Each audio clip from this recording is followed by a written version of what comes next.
大家好，我是鹏鹏。原来剥核桃壳这么简单，只需要用一个勺子，几秒钟就能剥开一个，而且剥出来的核桃仁非常的完整。但是很多人并不知道这个剥核桃壳的方法，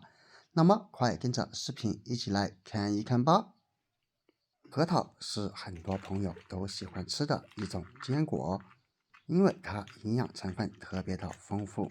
俗话说，用脑多吃核桃，因为核桃它包括脂肪、蛋白质、碳水化合物以及维生素和矿物质组成。而核桃它虽然好吃，但是表面特别的坚硬，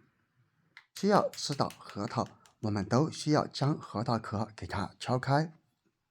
这就成了我们的大困扰了。因为有些人只是偶尔吃核桃，所以家里面没有核桃夹子。而当我们没有这样的核桃夹子的时候，我们就会想方设法的将核桃壳给它打开。但是或许你们不知道，开核桃也有技巧，不能使用蛮力将核桃壳打开。如果那样的话，里面的核桃仁就会被打成碎末，那样不仅影响口感，而且也会造成一定的浪费。比如说，有的朋友需要吃核桃的时候，身边没有开核桃的工具，会使用锤子来砸核桃。虽然能轻松砸开，但是砸过之后的核桃可以看见里面的核桃仁有的地方已经被砸得稀碎，那么这样就太浪费了。今天我们在这里为大家分享几个开核桃壳的小技巧，几秒钟就能打开，不仅轻松打开核桃壳，并且里面的核桃仁也不会像使用锤子砸开这样稀碎。那么到底有哪几个方法呢？别走开，我们接着往下看。第一种方法，比如说我们需要开核桃的时候，可以看见这个核桃壳它非常的厚实，这时候我们其实只需要用上一把钥匙，每一个核桃后面这里都有一个小开关，就像开门一样，轻轻一拧，就可以把核桃壳给它分开了，并且这样分开的核桃壳里面的核桃仁没有遭到任何破坏，看起来非常的完整吧。当然，开核桃壳我们用的钥匙一定要是这种铁的，千万不要使用塑料的手柄钥匙，否则有可能将钥匙给拧坏。因此以后开核桃我们可以利用家里面的这种钥匙来开。第二种方法，我们准备一张纸巾，然后把需要打开的核桃放在纸巾正中央，接下来将纸巾这样对折，直到将核桃完整的包裹在纸巾中间，像这样就可以了。那么接下来我们应该怎么办呢？其实也非常的简单，只需要找到家里面的一扇门，这时候我们把需要打开的核桃给它放进门缝当中，然后稍许用力，就能轻松的将核桃给它夹开。无论是老人小孩，用这个方法都能轻松的把它打开，因为这是利用的杠杆原理，不费任何劲。然后将纸巾打开，可以看见里面的核桃也已经被打开了，只需要用手轻轻一掰，核桃壳就分开了，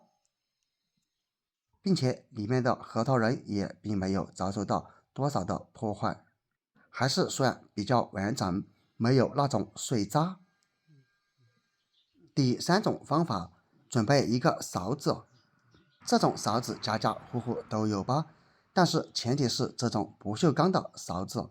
不要使用我们平时用的瓦勺子或者瓷的。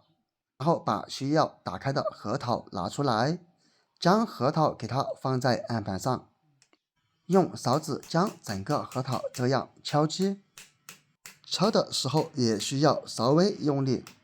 通过这种方法，可以把核桃仁与核桃壳的连接部分给它敲击掉，从而达到核桃壳和核桃仁分开的效果。并且在敲击过程当中，我们也可以看见核桃壳表面已经开始出现裂缝了，说明这个效果还是非常的不错。敲成这样，我们再用手轻轻的掰核桃壳，就能非常轻松的给它掰开了。没看清楚的朋友，我们再次演示一下如何用勺子将一个核桃给它敲击开。用手按住核桃，用勺子不停的敲打，将整个核桃每一个部位都稍微用力的给它敲打，这样核桃壳的连接处就会出现缝隙，并且我们包的时候也不会吹飞自力。亲爱的朋友们，视频都已经看到这里了，制作视频不易，请用你发财的手给我点个赞吧。你的每一个点赞都是对我最大的支持和鼓励，谢谢。直到我们将整个核桃都这样敲击一遍就可以了。核桃壳也已经破开，然后再次用指甲从中间轻轻一掰，一个完整的核桃就被剥开了。因为核桃当中有分心木，所以需要将核桃完整的取出来，还得费一点点力。要么我们将核桃给它掰开，要么直接将核桃仁给它分成两半。这里我们给它分成两半就可以了。就算分成了两半，也可以看见核桃仁还是非常的完整。至于另一半的核桃仁怎么取出来呢？将分心木给它掰一掰，然后我们再把另一半核桃壳给它掰一掰，稍许用力就能掰开，但是一定要注意不要将手划伤，因为核桃壳它特别的坚硬。这样一来，咱们的核桃仁就完整的取出来了。怎么样，朋友们？以上几种剥核桃壳的方法还不错吧？你们都学会了吗？学会这几个小技巧，能轻松的将核桃壳给它剥开。亲爱的朋友们，如果你喜欢吃核桃，那么你一定要把这个视频收藏起来。而如果你身边有喜欢吃核桃的朋友，你也可以把这几个方法分享给他哦。如果你还知道更多剥核桃壳的小技巧，也可以在下方评论区分享出来。好了，今天的视频就分享到这里了，我们下个视频不见不散，拜拜。